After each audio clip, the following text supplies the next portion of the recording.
আমি আমার আব্বার মাটি দিতে যাইয়া যখন আমি মাটিগুলা দিতেছি আর মনে মনে ভাবতেছি আমার আব্বারে তো আমি আর জিন্দেগিতে দেখতে পারবো।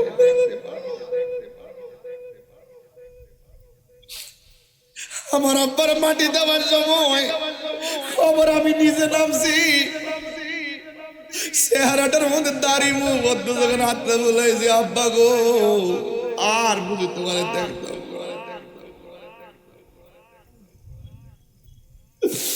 এমন ভাবে মাটি দেওয়ার সময় আমি পড়েছি, আমি শুরুতে বলছি শব্দটা বড় ভারী, শব্দটা বড় ভারী। আল্লাহ একদম মায়া দিলে বানাইছে গো।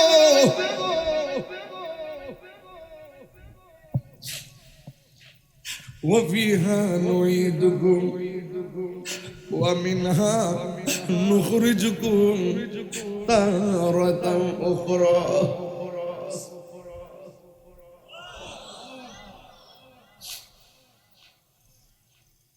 হে বন্ধু, নবীর হাদিসটা যখন পড়ি কলিজাটা সার যারা যারা হয়ে যায়। ইন্নাল মাইয়িতা ইযা বুদিআ ফি কবরিহি, যখন নিশ্চয়ই মাইয়িতকে যখন কবরে রাখা হয়, ওয়া তাওয়াল্লা আনহু আসহাবুহু, বন্ধু বান্ধব যারা যায় রে ভাই, কেউ গুরুস্থানে থাকে না, অনেক ব্যস্ত। জানাজার নামাজের পরে অনেক বন্ধুরা দৌড়াইয়া চলে যায়, ব্যস্ত।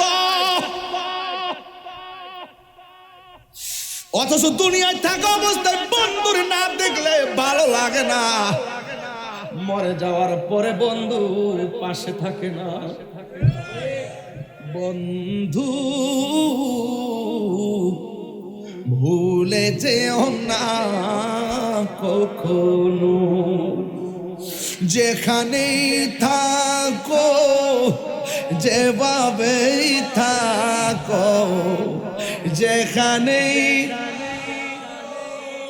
যেভাবেই থাকো, মনে রেখো আমিও আছি তখনো। একই সাথে চলেছি, একই পথে চলেছি, একই সুরে গেয়েছি গান, মিলে মিশে থেকেছি এমনই যেন এক দেহ এক প্রাণ।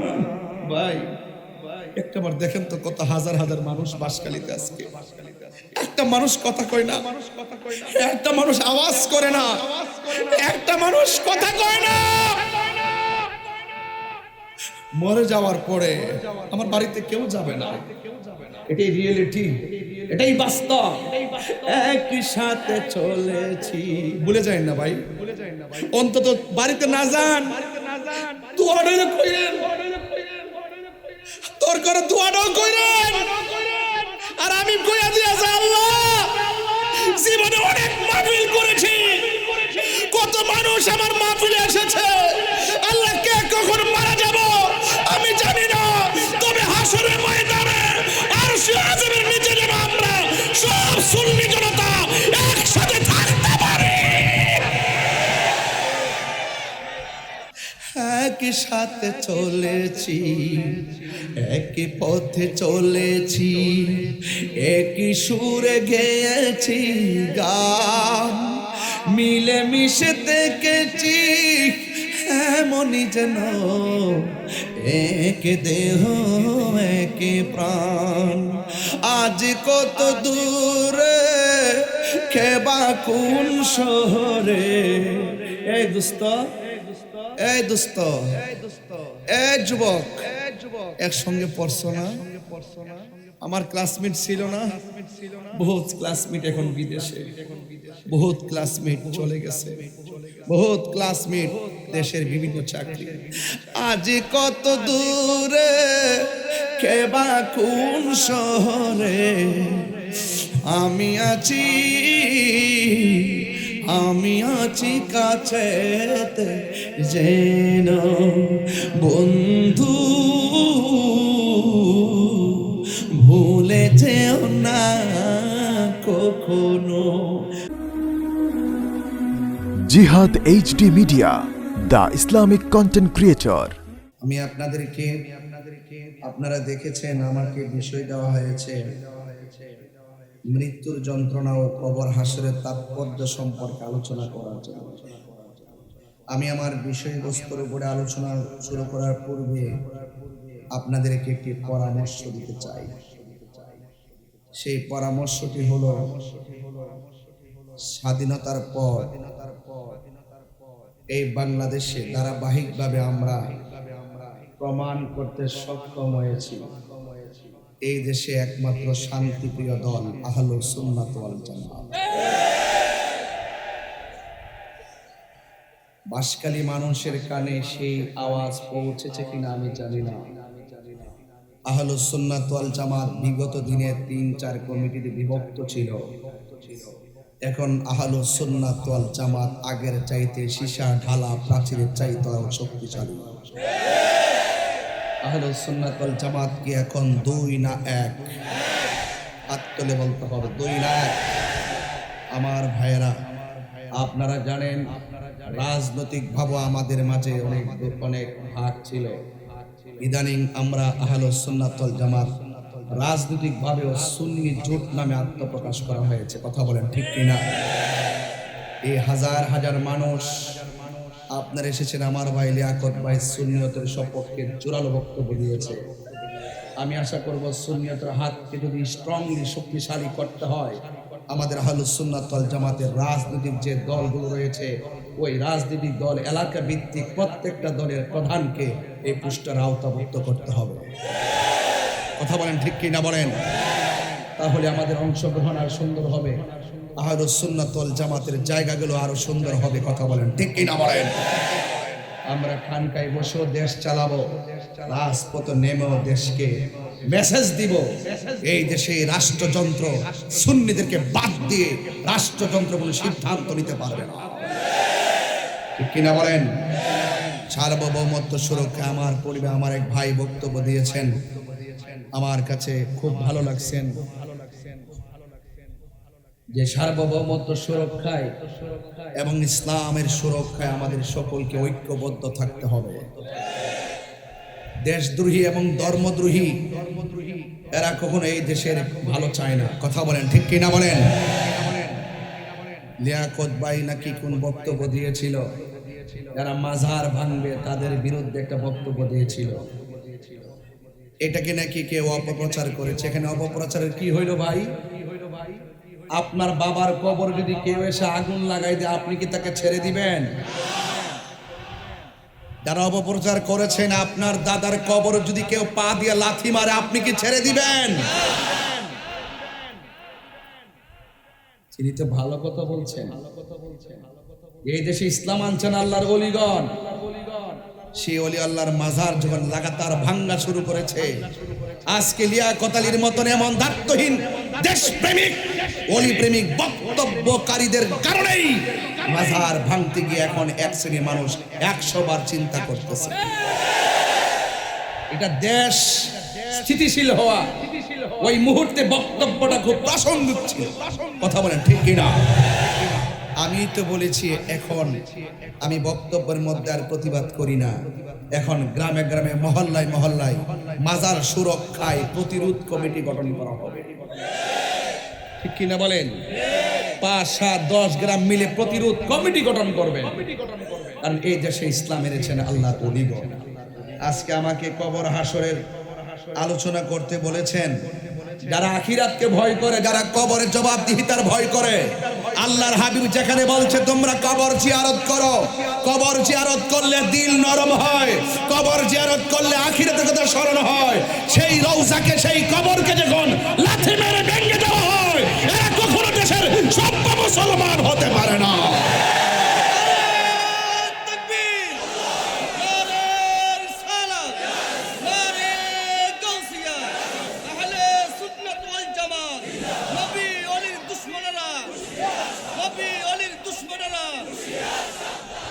আমার আমার বক্তব্য কেউ রাজনৈতিক নেবেন না। আমি তাহিরি হুজুরকে নতুন করে বাঁশখালীতে চিনাইবার কিছুই নাই। আমাকে সবাই চিনে। আমি যখন যা বলি সাদাকে সাদা বলি, কালোকে কালো বলি, দিনকে দিন বলি, রাতকে রাত বলি। কবরে প্রশ্ন করবে তিনটা। 1 নম্বর প্রশ্ন তোমার রবকে, 2 নম্বর প্রশ্ন তোমার দিন কি, 3 নম্বর প্রশ্ন নবী সম্পর্কে তুমি কি বলতে। যখনই আমি দেখি এক শ্রেণীর মানুষ স্টেজে বসে বলে ওয়ামা দিনুকা, সারা জীবন পড়লাম তোমার ধর্ম কি, সে যখন ইসলামী স্টেজে উঠে বলে ওয়ামা দিনুকা মানে হলো কবরে নাকি ফেরেশতা প্রশ্ন করবে তোমার দলের নাম কি, তখন আমি বুঝতে পারি এটা দ্বীনের আলোচনা না, এটা ধর্মকে নিয়ে ব্যবসা করা হয়। এই কথাগুলি কি আমি ধর্মের বাইরে বলছি? আমি আপনাকে সতর্ক করছি, আপনি যদি ব্যাখ্যা করতে পারেন করেন, কিন্তু ধর্মকে ব্যবহার করে অপব্যাখ্যা করবেন, এই সুযোগ কাউকে দেওয়া হবে না। আহলুস সুন্নাত ওয়াল জামাত বানের জলে বেশে আসা কচুরি পানা নয়। খানকায় ছিলাম বলে অনেকে মনে করেছেন আমরা খুব উইক। আমরা উইক না, আমরা ভদ্র। এই ভদ্রতাকে যারা দুর্বলতা মনে করে তাদের দাঁত ভাঙা জবাব দেওয়ার জন্য বাঁশখালীবাসী প্রস্তুত আছে। হাত তুলে বলেন ঠিক কি না বলেন?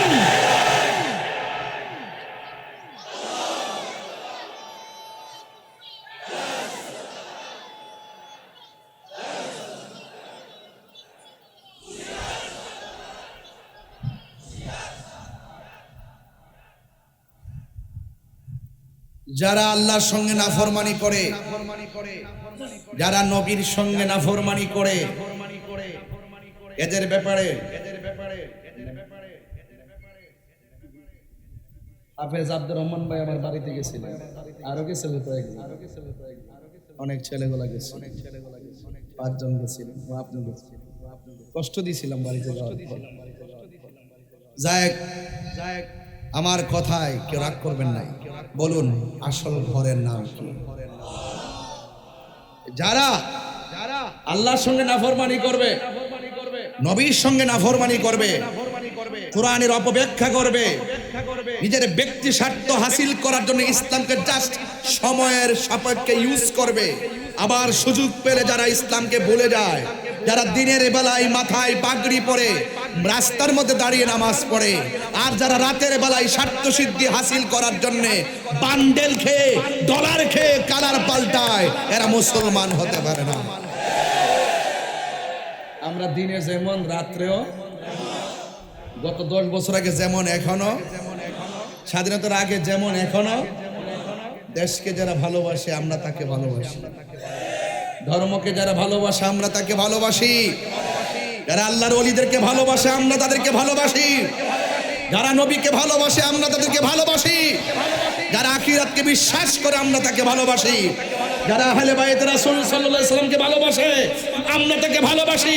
সেই ভালোবাসার মানুষটা যদি এমপি হয় আমি তাকে ভালোবাসি, সেই ভালোবাসার মানুষটা যদি মন্ত্রী হয় আমরা তাকে ভালোবাসি। যেই ব্যক্তি আহলে বাইতকে ভালোবাসে না, আল্লাহর হাবিবকে ভালোবাসে না, ইসলামকে সে ভালোবাসে না, সঠিকভাবে ধর্মকে ধারণ করে না, আমরা তাকে স্যান্ডেলের ধুলাও মনে করি না।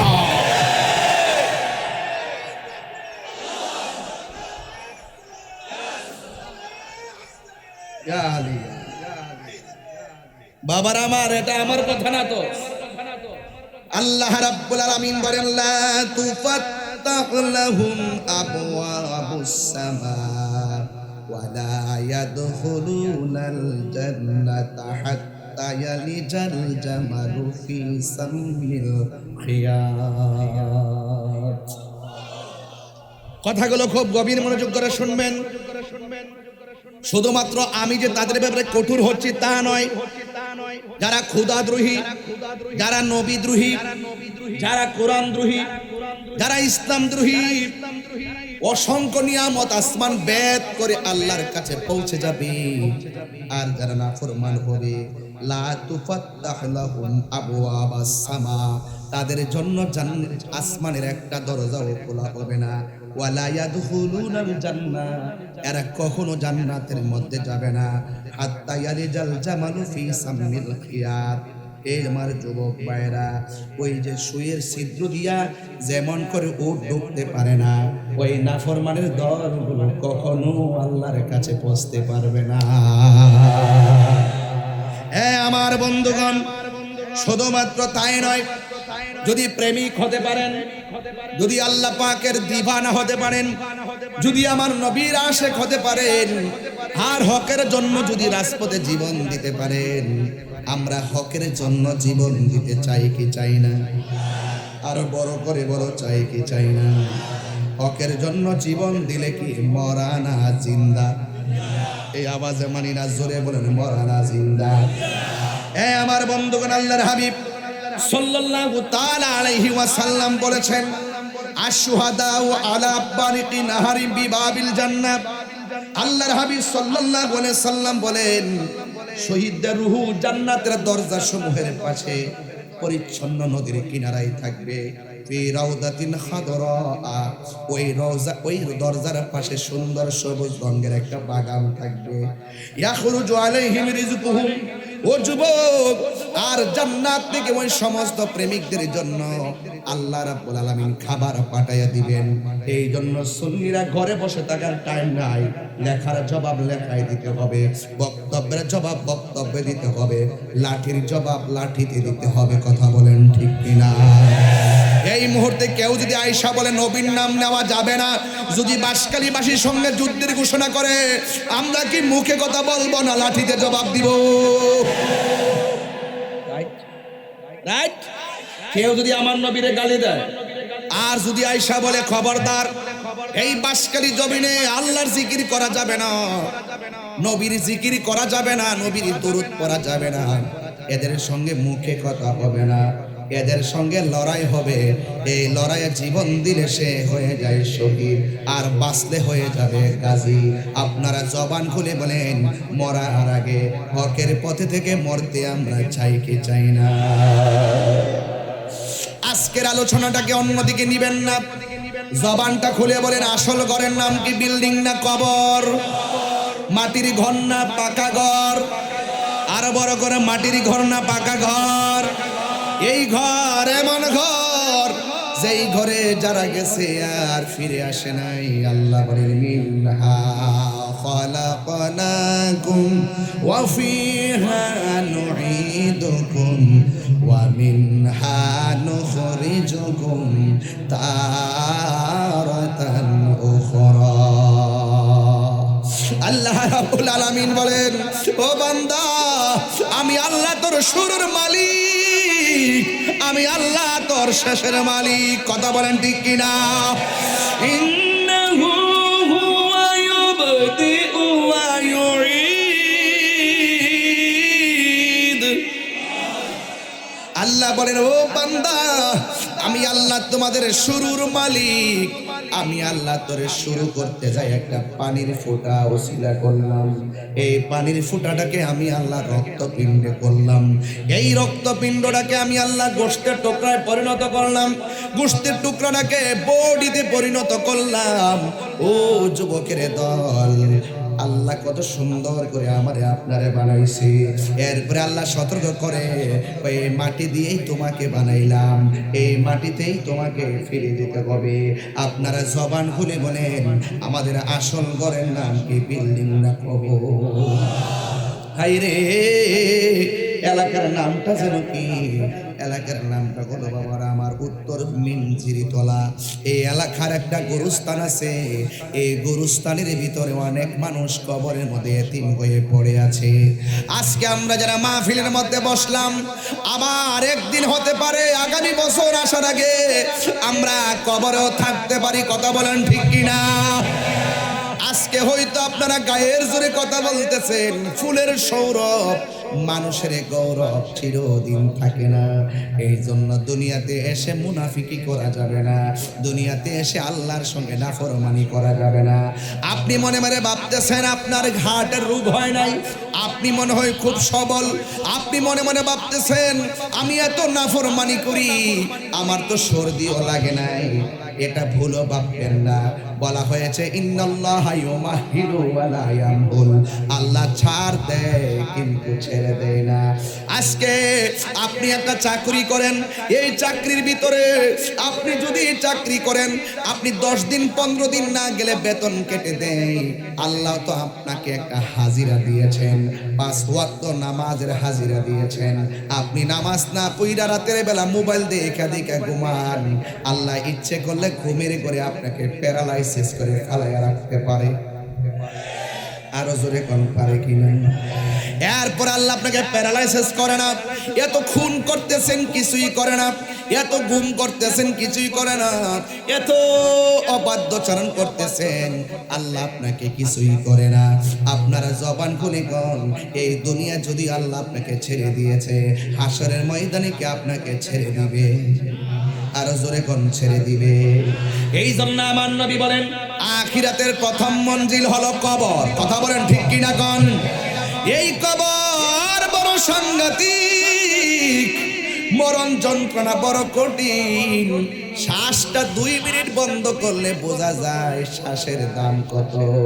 এই জন্য যুবক, দম ফুরাইলে সব মন্ত্রীগিরি শেষ, দম ফুরাইলে এমপিগিরি শেষ, দম ফুরাইলে বক্তাগিরি শেষ, দম ফুরাইলে পিসাবগিরি শেষ। আপনারা জবান খুলে বলেন হায়াতের মালিককে। আল্লাহ রাব্বুল আলামিন বলেন কুল্লু নাফসিন যায়িকাতুল মাউত, সব প্রাণীকে মৃত্যুর স্বাদ গ্রহণ করা লাগবে। আল্লাহর হাবিব বলেন আখিরাতের প্রথম মঞ্জিল হলো কবর। এই কবর যারা ভালো হয়ে যাবে, হাসরের ময়দান তারা ভালো হয়ে যাবে। কথা বলেন ঠিক কিনা? ওই কবরে যাওয়ার আগে আমাদের সবার নামাজের দরকার আছে না নাই? আল্লাহর হাবিব একদিন আনসারীর জানাজার নামাজের মধ্যে গেল। আল্লাহর হাবিবের হাত মুবারকের মধ্যে একটা লাঠি মুবারক ছিল। এই লাঠি মুবারকটা মাটির মধ্যে গেড়ে দিলেন।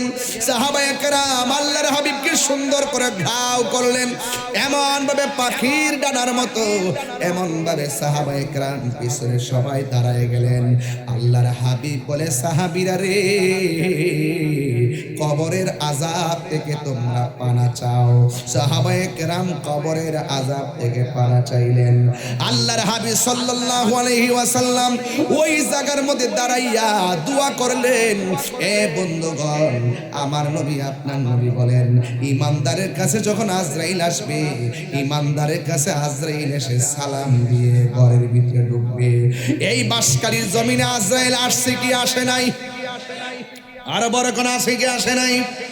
আজরাইল বাঁশকালীর জমিনে ঘরে ঘরে এসে গিয়েছে, আমরা তো দেখি নাই। এমন একটা আজরাইল যার পা থাকবে জমিনে আর মাথা থাকবে আসমানে। তবে ঈমানদার হলে আজরাইল এত ভয়ঙ্কর সুরতে আসবে না। আজরাইল আয়েশা আপনাকে সালাম দিব, আপনার ঘরের ভিতরে ঢুকবে, আপনার মাথার চুলের মধ্যে আঙ্গুল দিয়া আশ্রয়া দিবে, আপনার চোখের মধ্যে যখন একটা ঘুম ঘুম ভাব আসবে, ওই মুহূর্তে আজরাইল বলবে হে আল্লাহর বান্দা, আমি এসেছি তোমার রূহটা নিয়ে যাওয়ার জন্য, এবার তুমি প্রস্তুতি গ্রহণ করো। ঈমানদার সেদিন গায়ের জোরে কথা বলবে না। গায়ের জোর দুনিয়ায় চলে, মরণের ঘাটে গেলে গায়ের জোর চলে না। কথা বলেন ঠিক কিনা? হায় রে,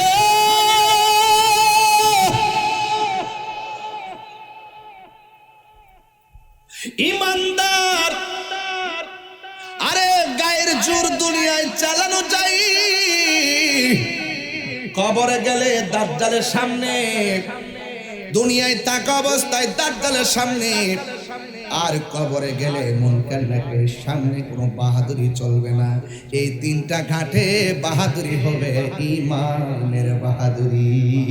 আমরা সমাজে এখন ঈমানদার খুঁজে পড়ে পাওয়া যায়, আর মুখ দিয়া কই আমরা আল্লাহরে বিশ্বাস করি, মুখ দিয়া কই আমরা আখিরাতকে বিশ্বাস করি। আল্লাহ বলে না না, ওয়া মা হুম বিমুমিনিন, আসলে তারা ঈমানদার নয়। এমন মুসলমান সমাজের ভিতরে আছে না না? এই জন্য আমার বন্ধুগণ, কি ভাষায় ওয়াজ করব, অনুরোধ করে বলে দিয়ে যায়। এবার আজরাইল যখন মাথার মধ্যে আঙ্গুল দিয়ে আশ্রয় দিবে, ইমানদার যখন বলবে তোমার রূহটা আমি নিয়ে যাব, ওই মুহূর্তে ইমানদার ডাক দিয়ে বলবে, এ আজরাইল দেরি কইরো না, তাড়াতাড়ি আমার রূহটারে বাহির কইরা নিয়ে যাও। আমার আল্লাহর সঙ্গে, আমার নবীর সঙ্গে আমার দেখা করার জন্য আমার মনটা পাগল পাগল হইয়া রইছে। এবার ইমানদাররা মরণের ভয় করে। ও বন্ধু, আমার নবী বলে আখিরাতটা হলো, কবরটা হলো আখিরাতের প্রথম মঞ্জিল। এই জন্য আমার যুবক ভাইরা অনুরোধ করে বলে দিয়ে যায়, আমার নবী আপনার নবীর একটা হাদিস পড়লে বুঝবেন আমি কি বলতে চাই।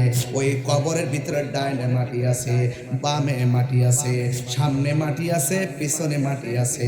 এই ঘরের মধ্যে কোনো লাইট আছে? আরো জোরে, আরো জোরে। আহা, আহারে, একদিন মাটির ভেতরে হবে ঘরে মন আমার, কেন বান্ধ দালান ঘর। কথা কি সঠিক? আমার কথার সাথে কারা কারা একমত হাত তুলে দেখেন না ইনশাআল্লাহ, তাইলে তো বুঝবেন। বলেন, একদিন মাটির ভেতরে হবে ঘরে মন আমার, কেন বান্ধ দালানে ঘর রে মন আমার, কেন বান্ধ দালানে ঘর। প্রাণ পাখি উড়ে যাবে পিঞ্জর ছেড়ে, ধরা দামে সবই রবে, তুমি যাবে চলে, ঠিক না? প্রাণ পাখি উড়ে যাবে পিঞ্জর ছেড়ে,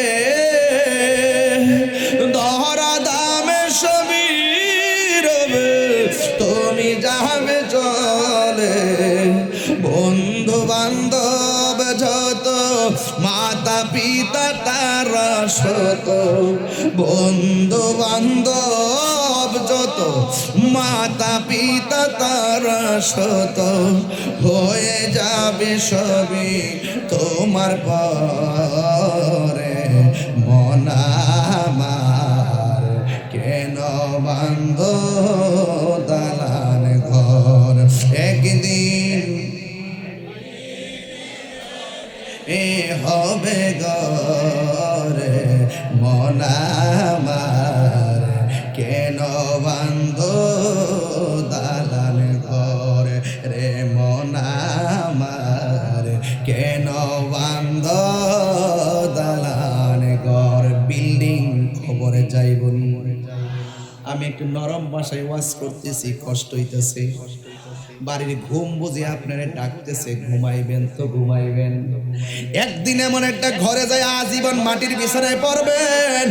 এত বন্ধু পাশাপাশি বসেছে, এই বন্ধু আপনার কবরে আপন হবে না। এই জন্য আমার নবী আপনার নবী বলেন, ইমানদারের রূহটা যখন আজরাইলে টাচ করবে, টাচ করার পরে আল্লাহ বলবে, ও ফেরেশতা, জান্নাত থেকে একটা সাদা কাপড় লো। আল্লাহু আকবার বলুন না কেন? জান্নাত থেকে সাদা একটা কাপড় নে, কাপড়টা নিয়া ইমানদার রূহটারে বাইন্ডিং কর, বাইন্ডিং কইরা আসমানে দিকে উড়াল দিবি। এবার ওই আব্দুল মালিক মিয়ার রূহটারে নেওয়ার জন্য জান্নাত থেকে ফেরেশতা এসেছে, সাদা কাপড় দিয়ে বাইন্ডিং করে রওনা হয়ে গেছে। আর আব্দুল মালিক মিয়ার বডিটারে বাইন্ডিং করার জন্য বাজারের নাম কোন না, হারুন বাজার থেকে কাফনের কাপড় আনতে গেল।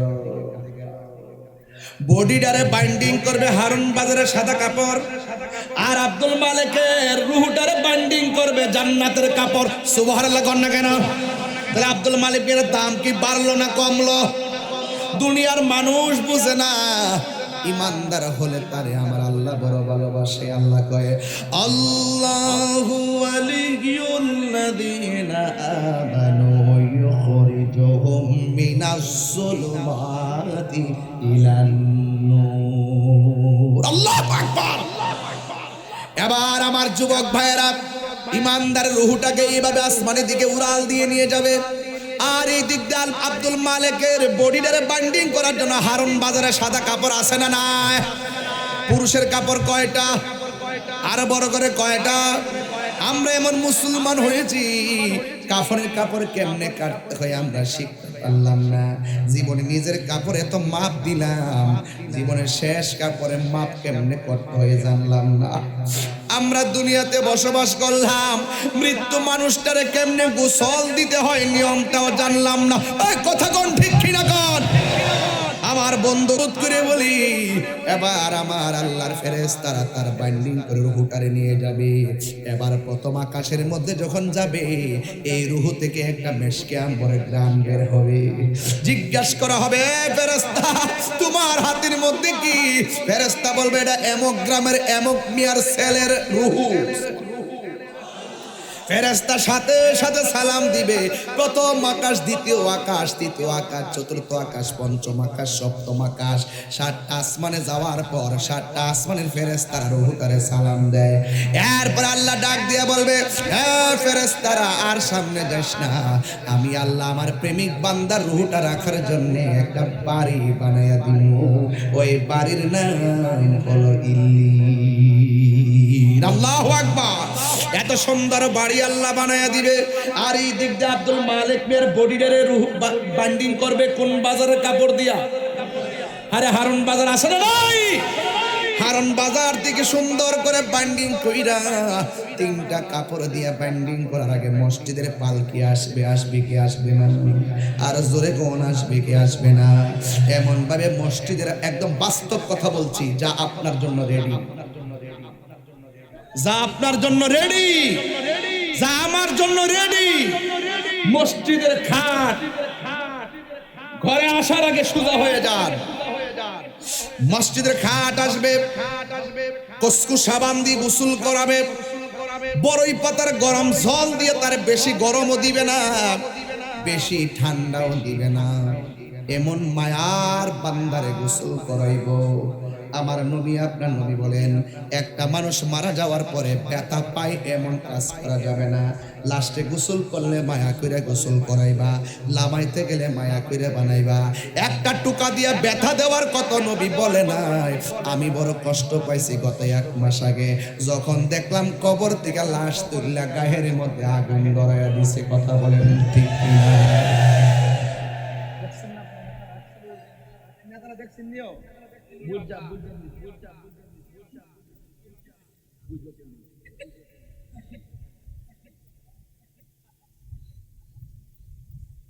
সুন্নিরা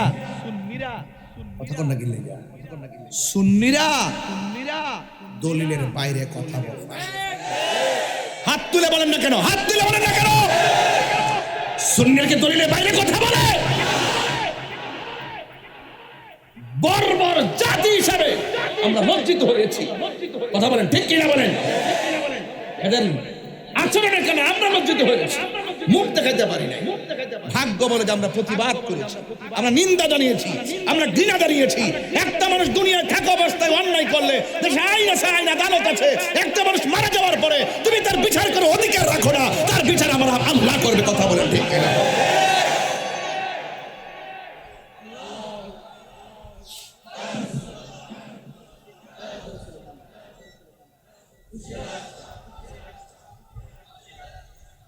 আমার কথাকে আপনারা রাজনীতি গন্ধ খুঁজতেছেন? মরার পরে জবাব দিতে হবে না বাবা, এই মরার পরে জবাব দিতে হবে না। এক জাতের পোকা উঠছে, পোকার যখন পাখনা উঠে আগুনে ভইরা মরে। কথা কোন ঠিক কিনা বলেন? আমরা সুন্নিরা হক কথা সবসময় বলে আসছি, ইনশাল্লাহ বলবো। কথা বলেন ঠিক কিনা? মুরব্বীরা মাঝে মাঝে উঠলে ছেড়ে দিয়েন, পোলাপান উঠতে না পারে। আজকে দোয়া করবো যেন আমরা আজকে যেভাবে বসছি বাঁশখালী জমিনে এভাবেই যেন আমার নবী পাকের নুরানি কদমে জান্নাতে থাকতে পারি। কারা কারা থাকতে চান হাত তুলে দেখান ইনশাআল্লাহ।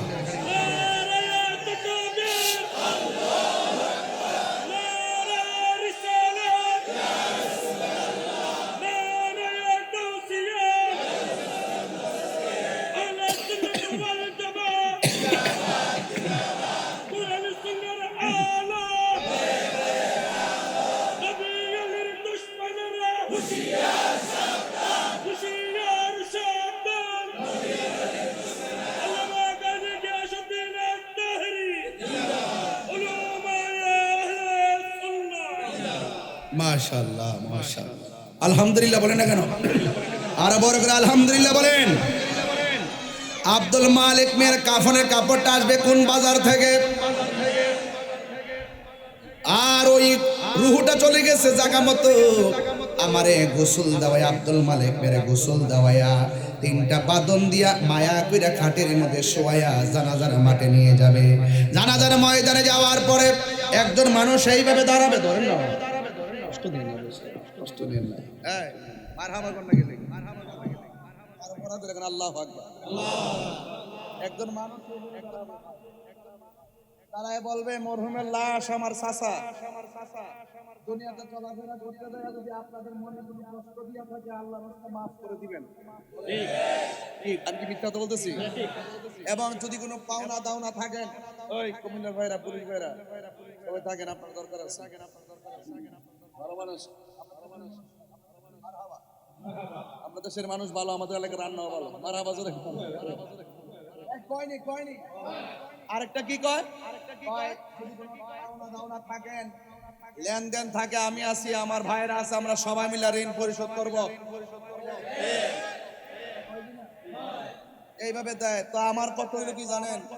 একটা ঋণটা যদি থাকে বাজান সজ্ঞানে তাড়াতাড়ি জিন্দা থাকা অবস্থায় সন্তানরা কোন পুত্রে আমার কাছে এই টিয়াটা পাইব, ঋণটা দিলাম। আর দুনিয়া থাকা অবস্থা কারো কষ্ট দিয়া মরেন না। যদি কষ্ট দিয়ে থাকেন তাড়াতাড়ি মাফ চান। এমনও হইতে পারে যে কোনো মুহূর্তে মৃত্যু আসতে পারে, আপনি ক্ষমা চাওয়ার সুযোগ পাবেন না। বান্দার হক আছে না? এই জন্য আপনারা আওয়াজ করে বলেন আমরা দুনিয়ায় থাইকা মাপ চাই, মরতে চাই। রাজি আছেন না নাই বলেন?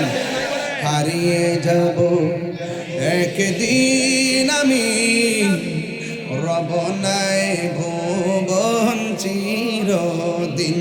বলুন হারিয়ে যাব রব নাই ভুবন চিরদিন। ক্ষমা করে দিও তোমরা আমায়, বলুন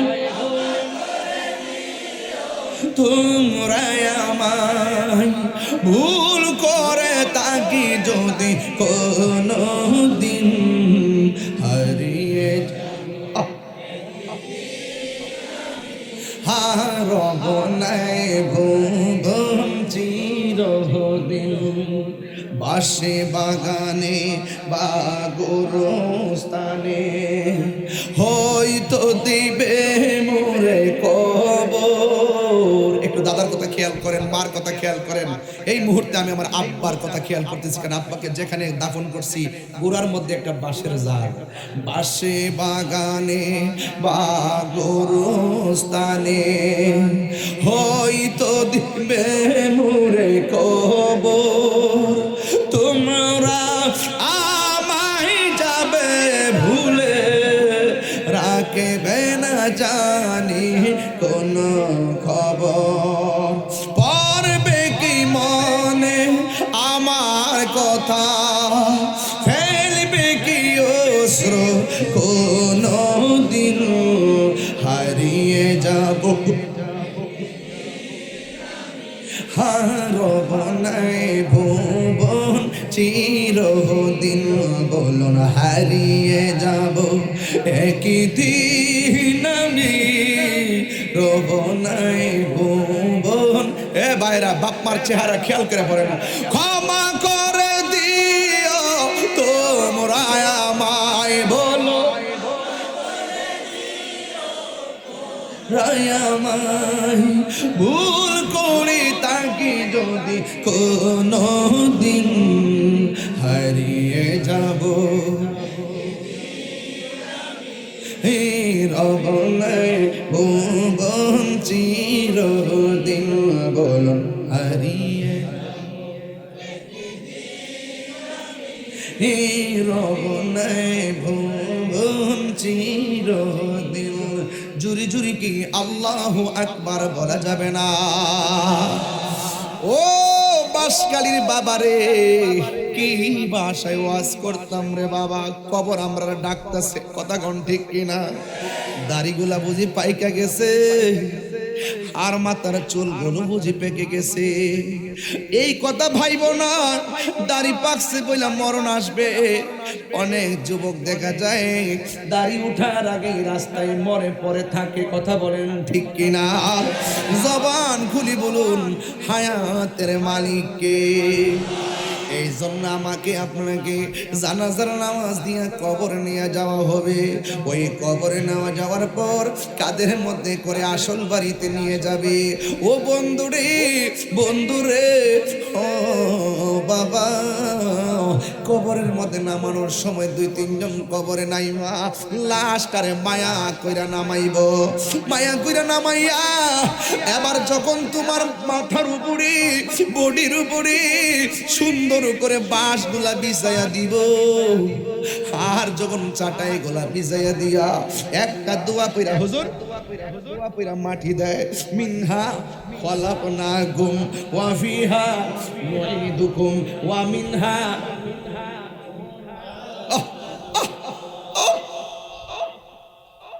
আমি আমার আব্বারে মাটি দিতে যাইয়া যখন আমি মাটিগুলা দিতেছি আর মনে মনে ভাবতেছি আমার আব্বারে তো আমি আর জিন্দেগিতে দেখতে পারবো।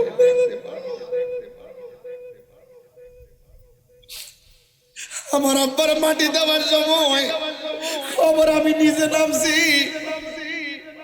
চেহারাটার মধ্যে দাড়ি মুখ বদ্ধ, যখন হাতটা বলেছি আব্বা গো আর বুঝি তোমার দেখতাম।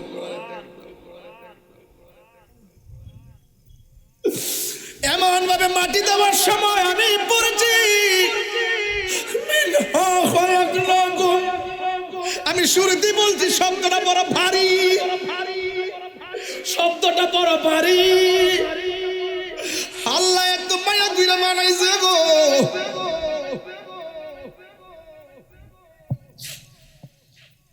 وفيها نعيدكم ومنها نخرجكم تارة أخرى।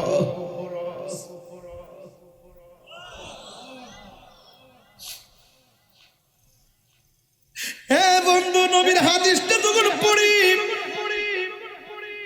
কলিজাটা সার জারা জারা হয়ে যায়। ইন্নাল মাইয়িতা ইযা বুদিআ ফি কবরিহি, যখন নিশ্চয়ই মাইয়িতকে যখন কবরে রাখা হয়,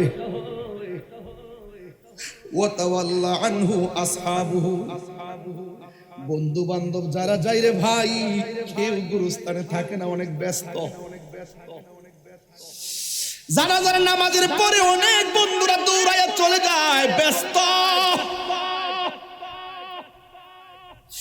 অথচ দুনিয়ায় থাকা অবস্থায় বন্ধুর না দেখলে ভালো লাগে না, মরে যাওয়ার পরে বন্ধু পাশে থাকে না। বন্ধু ভুলে যেও না কখনো, যেখানেই থাকো যেভাবেই থাকো, যেভাবেই থাকো, মনে রেখো আমিও আছি তখনো, একসাথে চলেছি, একই পথে চলেছি, একই সুরে গেয়েছি গান, মিলে মিশে থেকেছি এমনই যেন এক দেহ এক প্রাণ। ভাই একটাবার দেখেন তো কত হাজার হাজার মানুষ বাঁশখালীতে আজকে। একটা মানুষ কথা কয় না, একটা মানুষ আওয়াজ করে না, একটা মানুষ কথা কয় না। মরে যাওয়ার পরে আমার বাড়িতে কেউ যাবে না, এটাই রিয়েলিটি, এটাই বাস্তব। একই সাথে চলেছি, ভুলে যাই না ভাই, অন্তত বাড়িতে না যান, দোয়াটা কইরেন, তোর করে দোয়াটাও কইরেন। আর আমি কইয়া দিয়েছি, আল্লাহ জীবনে অনেক মাহফিল করেছি, কত মানুষ আমার মাহফিলে এসেছে, আল্লাহ কে কখন মারা যাব আমি জানি না, তবে হাসরের ময়দানে আরশে আযমের নিচে যেন আমরা সব সুন্নি জনতা একসাথে থাকতে পারি।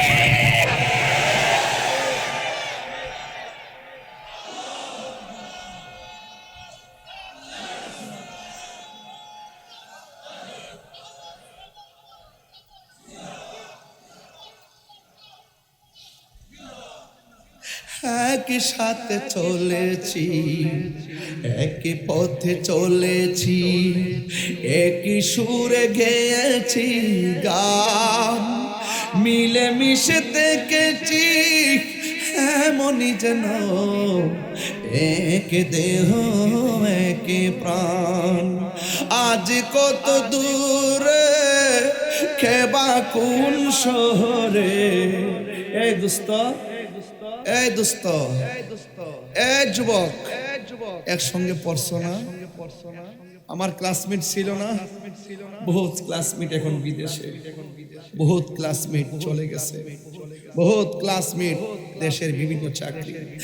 আজ কত দূরে, কেবা কোন শহরে, আমি আছি, আমি আছি কাছেতে, যেন বন্ধু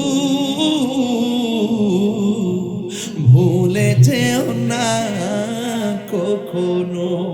বাবা, হাদিস শরীফে দেখছি বাবার বন্ধুর সঙ্গে সন্তান ভালো ব্যবহার করতে হয়। বাবার বন্ধুকে খুঁজে বের করবে, বাবার বন্ধুকে খুঁজে বের করবে এই জন্য, কারণ বাবার আদর্শের বহুত কথা বন্ধুর মধ্যে পাওয়া যায়। কথা বলেন ঠিক? বাবার বন্ধুকে খুঁজে বের করবেন, ওই বন্ধুর কাছে আপনার বাবার অনেক আদর্শ থাকবে। এইজন্য বাবাকে যে সম্মান করতেন, বাবার বন্ধুদেরকে সেই সম্মান করবেন। মাঝে মাঝে দাওয়াত করে বাড়িতে আনবেন, আইনা কথা বলবেন, সম্মান দিবেন। এটা হাদিসের ভাষা। কথা বলেন ঠিক কি না বলেন? এই জন্য আমার যুবক ভাইরা, কি ভাষায় কথা বলবো রে?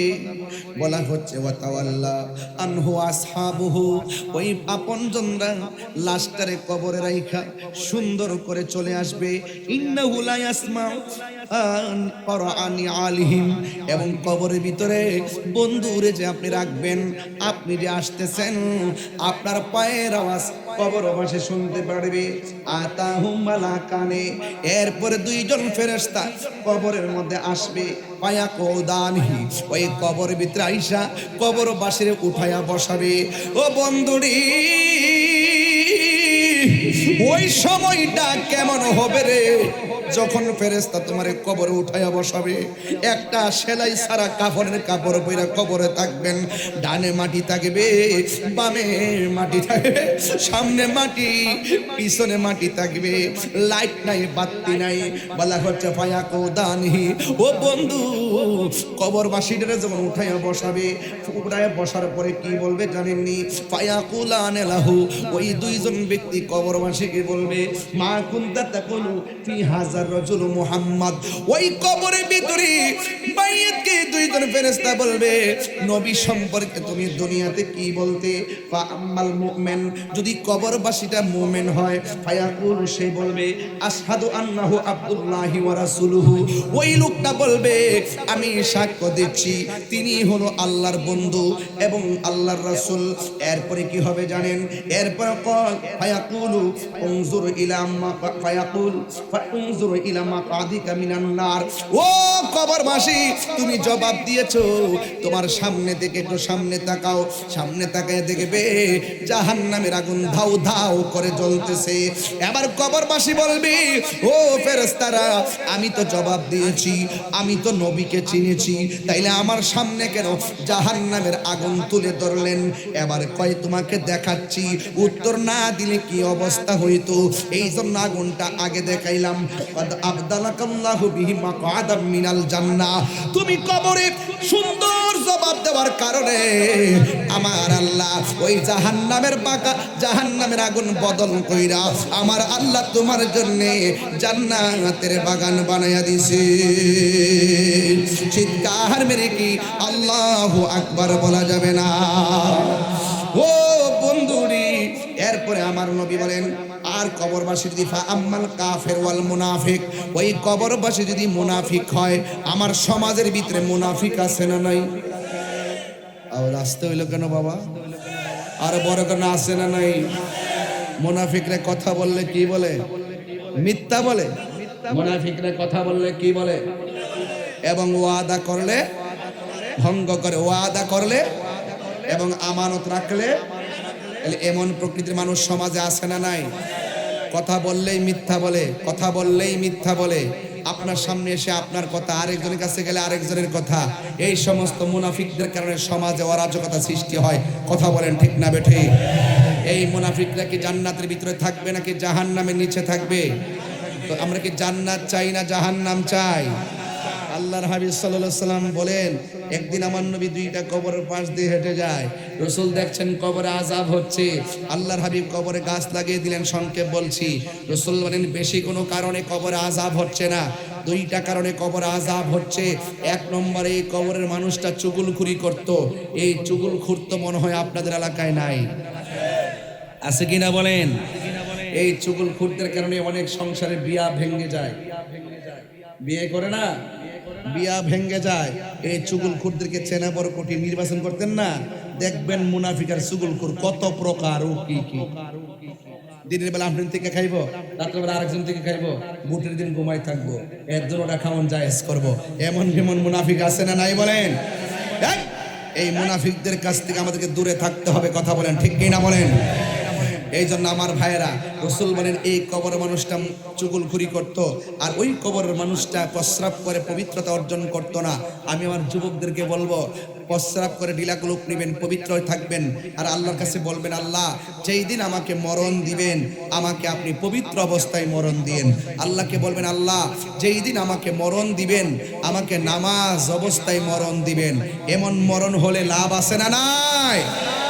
ও বন্ধুরে, গভীর মনোযোগ মহব্বত নিয়ে বসে যান। ওয়া আম্মাল কাফির ওয়াল মুনাফিক, কবরবাসী যদি মুনাফিক হয়, ফায়াকুলান লাহু, ওই কবরের ফেরেশতারা তাকে জিজ্ঞাসা করবে, মা কুনতা তাকুলু ফি হাযার রাজুল, এই লোকটা সম্পর্কে, নবী সম্পর্কে তুমি কি বলতে? দেখেন মুনাফিকরা দুনিয়ায় যেমন মুনাফিকি করে, কবর যাইও তারা মুনাফিকের উত্তর দেয়। সে কি বলবে জানেননি? কয় লা আদ্রি, আমি জানি না। কুনতু আকুলু, আমি ওই কথাই বলতাম, মায়াকুলুন নাস, মানুষ থেকে যা শুনতাম আমি তাই বলতাম। ফায়াকুলানে, ওই কবরে দুইজন ফেরেশতা বলবে, লা দরাইতা ওয়ালা তালাইতা, তোমার কাছে আমি হেদায়েতের জন্য কোরআন পাঠাই, আল্লাহ হেদায়েতের জন্য কোরআন পাঠাইছি, এই কোরআন পড়া তুমি পড়লা না কেন? তুমি যারা বুঝে তাদের কাছে গেলা না কেন? এইভাবে তুমি বললে উত্তর হবে না। তুমি যারা কোরআন জানে, যারা হক পথে আছে, তাদের কাছ থেকে তুমি শিখলা না কেন? এবার সে বলবে আমি জানি না। ওই মুহূর্তে আমার আল্লাহর পক্ষ থেকে একটা ফেরেশতা নামবে। ওই ফেরেশতার দুইটা চোখ হবে কানা, আর কান দিয়া সে শুনে না। হাতের মধ্যে লোহার হাতুড়ি থাকবে, আল্লাহু আকবার কর না কেন? দুইটা হাতুড়ি লইয়া কবরের ভিতরে এমন জোরে আঘাত করবে, গরু ছাগল জীবজন্তু সবাই তার কান্নার আওয়াজ শুনবে। গায়রা সাকালাইন, দুইটা জন্তু, দুইটা প্রাণী কবরে আযাব শুনবে না। একটা হলো মানুষ আর একটা হলো জিন। এই দুই জাতি কবরের কান্নার আওয়াজ শুনবে না। এখন প্রশ্ন হলো, ও তাহিরি হুজুর, ওই কবরের মধ্যে যে আযাব হইতেছে, আযাবের কান্নার আওয়াজ যদি মানুষের কানের মধ্যে লাগতো, তাইলে মানুষের অবস্থা কি হইতো? বন্ধুরা রে আমার, ওই ওই মানুষটা কি হইতো জানেননি? ওই মানুষটার কানের পর্দা ফাইটা মানুষটা মারা যাইতো। এমন ভাবে জানাজার নামাজের মানুষ খুঁজে পাওয়া যেত না। এই জন্য মানুষ এবং জিন শুনবে না। আর একটা কারণ হলো গরু ছাগলের হিসাব হাসরের ময়দানে হবে না। হাসরের ময়দান হবে দুইটা জাতির হিসাব, একটা হলো মানুষ আর একটা হলো জিন। কেন হবে? আল্লাহ মানুষ এবং জিন জাতিকে বানাইছে একমাত্র আমার আল্লাহর গোলামি করার জন্য। তাইলে আওয়াজ করে বলুন, আমার নামাজের দরকার আছে না নাই? এ আওয়াজে মানি না, জোরে বলো আছে না নাই? নামাজ পড়লে আল্লাহ খুশি না বেজার? হ্যাঁ যুবক ভাইয়েরা, 5 ওয়াক্ত নামাজ না পড়িরা কবরের মধ্যে যদি আপনি যাবেন, আমার নবী আপনার নবী বলেন বেনামাজি হইয়া কবরের মধ্যে গেলে কবরের মধ্যে 3টা শাস্তি অবধারিত। 1 নম্বর শাস্তি হলো কবরটা সংকুচিত হয়ে যাবে। ডান পাশের মাটি এক প্রান্তে যাবে, বাম পাশের মাটি আরেক প্রান্তে যাবে। 2 পাশের মাটি যাইয়া আল্লাহু আকবার বলেন না কেন? 2 পাশের মাটি যাইয়া এমন জোরে তার চাপা মারবে, তার কান্নার আওয়াজ এমন ভয়ঙ্কর হবে। আর আমার আল্লাহর ডাক দিয়া বলবে, আল্লাহ গো আবার তুমি আমারে দুনিয়াতে পাঠাও। আল্লাহ বলবে না না, আল্লাহ দুনিয়াতে পাঠাও। নামাজ না পড়া কবর আসলে যদি এমন শাস্তি হয়, তাইলে জিন্দেগি তো আমরা নামাজ ছাড়তাম না। আমাদেরকে আবার দুনিয়াতে পাঠাও, আমরা নামাজ পড়বো, আমরা আপনার বিধানগুলো মানবো। আল্লাহ বলবে না না, সুম্মা ইলাইহি তুরজাউন।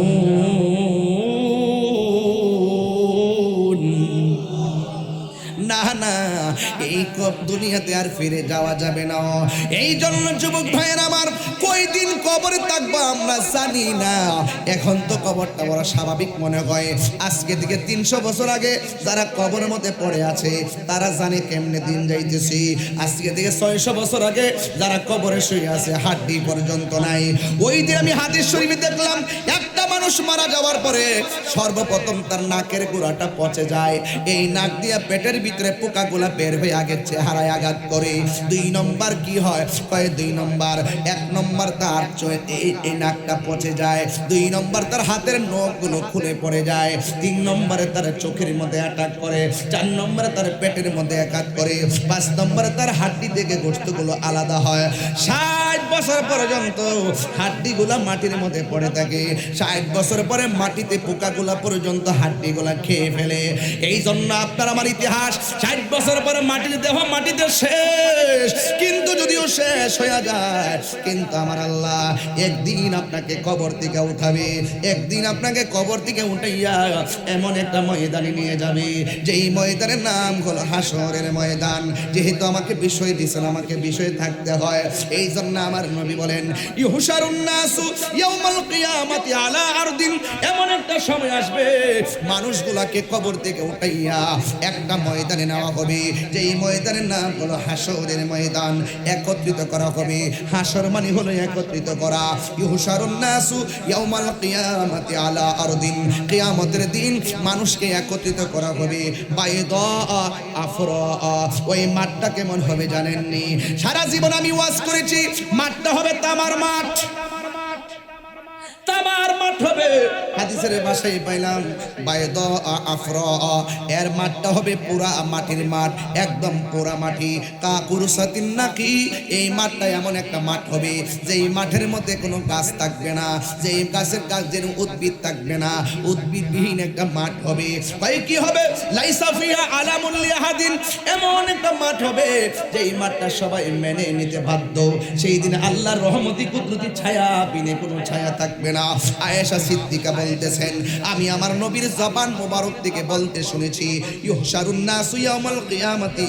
কিয়ামতের ময়দানে সব মানুষকে একত্রিত করা হবে। হুফাতান উরাতান। তার পায়ে জুতা থাকবে না, তার খতনাবিহীন অবস্থায় থাকবে। শুধুমাত্র তাই নয়, পায়ের মধ্যে জুতা থাকবে না গো ও বন্ধু। শুধুমাত্র তাই নয়, গায়ের মধ্যে কোনো কাপড় থাকবে না। এর মানে হলো উলঙ্গ অবস্থায় মানুষ হাসরের ময়দানে দৌড়াইয়া দৌড়াইয়া যাবে। এরপরে আমার নবীর প্রিয়তমা স্ত্রী হযরতে আয়েশা সিদ্দিকা রাদিয়াল্লাহু তাআলা আনহা আমার নবী আপনার নবীকে ডাক দিয়া বলে, ইয়া রাসূলুল্লাহ আন-নিসাউ কুল্লু ওয়া রিজালু জামিয়া। ইয়া রাসূলুল্লাহ নবী গো, ও মায়ার নবী, পুরুষ এবং নারী একটা ময়দানে যাবে। পুরুষের গায়ের মধ্যে কোনো কাপড় থাকবে না, মহিলাদের গায়ের মধ্যে কাপড় থাকবে না, পুরুষের পায়ের মধ্যে জুতা থাকবে না, পুরুষের নারীদের গায়ের মধ্যে পায়ের মধ্যে জুতা থাকবে না।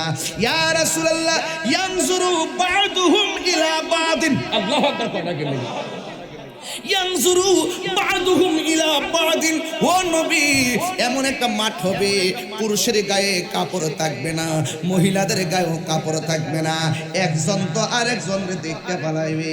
আমার নবী আপনার নবী বলেন, ইয়া আয়েশা, ও আয়েশা, আল আমরু আসাদ্দু মিন আইয়ানজুরা বা'দুহুম ইলা বা'দিন।